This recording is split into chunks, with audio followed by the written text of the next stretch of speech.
Hello everyone, मैं आपके लिए लेके आई हूँ explanation video of Nepali movie Maruni in Hindi. ये मूवी सबसे पहले कहाँ से शुरू होता है, जब एक बड़ा सा बंगला दिखाई देता है और वहाँ पे एक आंटी एक बच्चे को ढूंढते ढूंढते उसके कमरे में पहुँच जाती है और वो बच्चा लिपस्टिक और बिंदी लगा के बैठा होता है। तो उनकी वो आंटी बहुत ज़्यादा शॉक्ड होती है उस बच्चे को देखकर और वो सीन वहीं पे ख़त्म हो जाता है। उसके बाद कई साल का लीव दिखाया जाता है और वहीं पे दो दोस्त को दिखाया जाता है। एक का नाम होता है राज और दूसरे का नाम होता है यश, और दोनों का एक और फ्रेंड होती है जिसका नाम है मधु। वो लड़की दोनों के साथ बहुत ज़्यादा क्लोज होती है और एक दिन उन दोनों दोस्तों का डिस्कशन होता है कि वो लड़की तुझे पसंद है या मुझे पसंद है, ऐसी बात होती है दोनों के बीच में। और उससे बाद में एक सीन दिखाया जाता है जब दोनों दोस्त रेस्टोरेंट में बैठे होते हैं और एक बोलता है कि तू मधु को बर्थडे में क्या गिफ्ट देगा, तो दूसरा बोलता है कि मैं कुछ गिफ्ट नहीं दूंगा, क्यों गिफ्ट देना, वो हमारे पैसे से हमेशा लंच फ्री में खाती है। और ये बोलने के बाद गेम खेलने बैठ जाता है। इसके बाद बर्थडे का सीन दिखाया जाता है। उसमें मधु सबके सामने यश को गिफ्ट मांगती है और यश उसे राज का दिया हुआ पेंडेंट दे देता है। उसके तभी राज मधु को बोलता है कि तुमने लड़की होने का बहुत अच्छा फ़ायदा उठाया है। तभी यश राज को थप्पड़ मार देता है।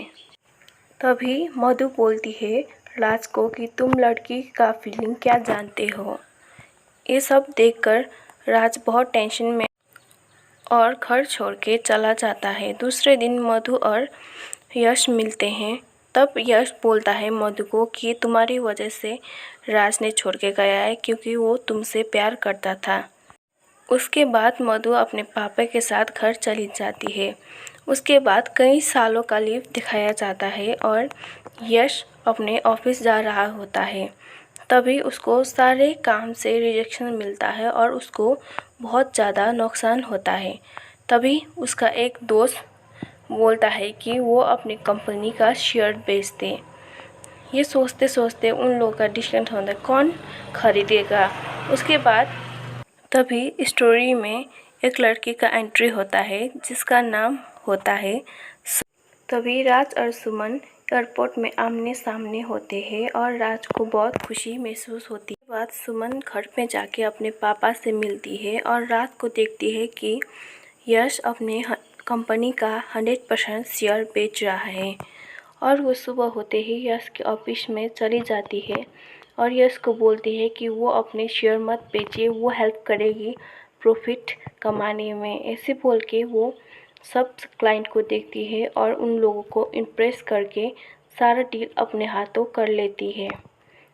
उसके बाद यश उसे एक गार्डन घुमाने के लिए लेके जाता है और वहाँ पे वो चाय पीते हैं। लास्ट में यश उसे हक करता है और सुमन रात भर वही बातें सोचती रहती है। और जब कल सुबह होता है, सुमन जब ऑफिस जाती है तो राज को अपने सेक्रेटरी के साथ देखकर वो बहुत ज़्यादा गुस्सा होती है और सेक्रेटरी को बोलती है कि तुम काम पे ध्यान दो, लोगों को इम्प्रेस करने में नहीं, ऐसे बोल के। उसके बाद वो यश के पास जाकर उसे पार्टी देने के लिए बोलती है। पार्टी ख़त्म होने के बाद दोनों बहुत ड्रंक होते हैं और उसके वहाँ पे फाइटिंग सीन दिखाई देता है। तभी फाइटिंग ख़त्म होने के बाद दोनों बहुत ज़्यादा क्लोज आते हैं और सुबह जाकर सुमन यश को सॉरी बोलती है। तो यश बोलता है कि उसे भी कुछ भी मालूम नहीं था, वो बात छोड़ देते हैं। उसके बाद फिर दोनों घूमने जाते हैं और वहाँ पे एक गाना ख़त्म होने के बाद दोनों रेस्टोरेंट में बैठे होते हैं और यश वॉशरूम जाता है। तभी उसे एक हनी का फ़ोन आता है। उसे तभी पता चलता है कि उसकी बीवी भी है और यश उसे अपनी बीवी से मिलाता है।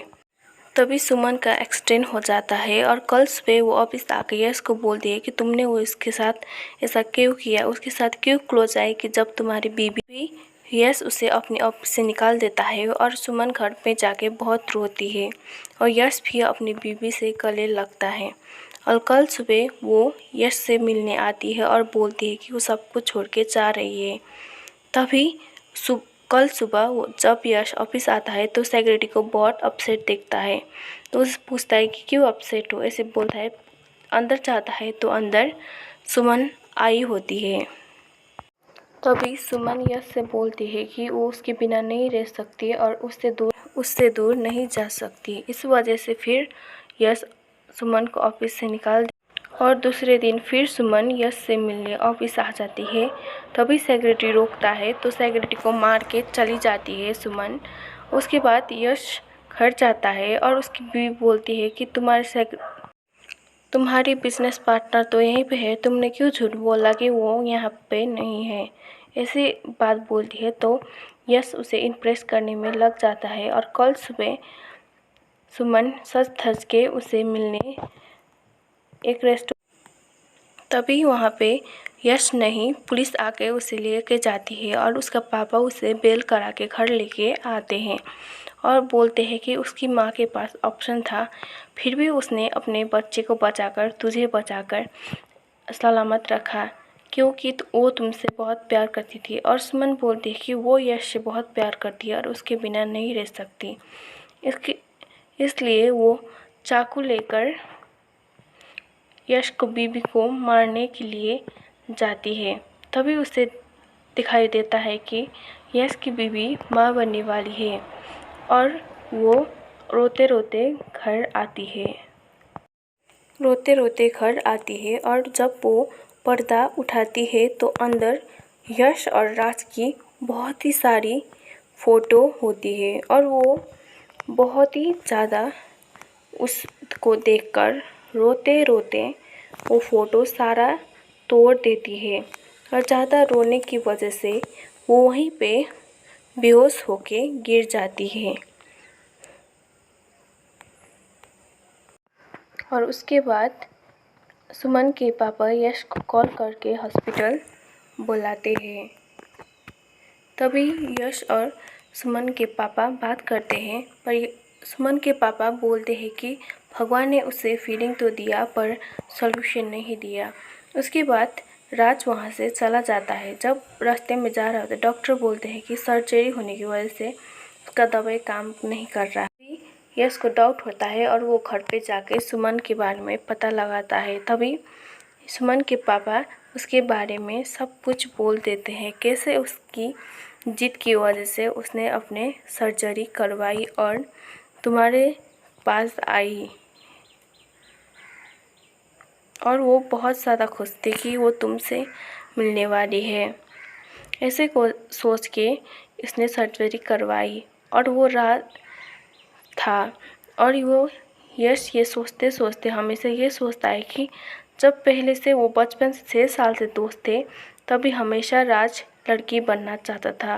वो सुबह ही अपने घर से वो हॉस्पिटल चला जाता है और उसकी बीवी बहुत सारा कॉल करती है पर वो रिसीव नहीं करता।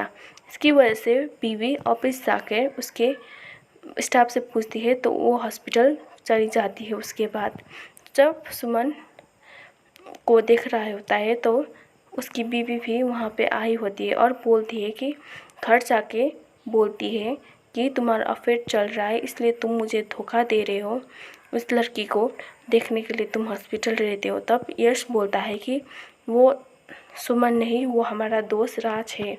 और कल सुबह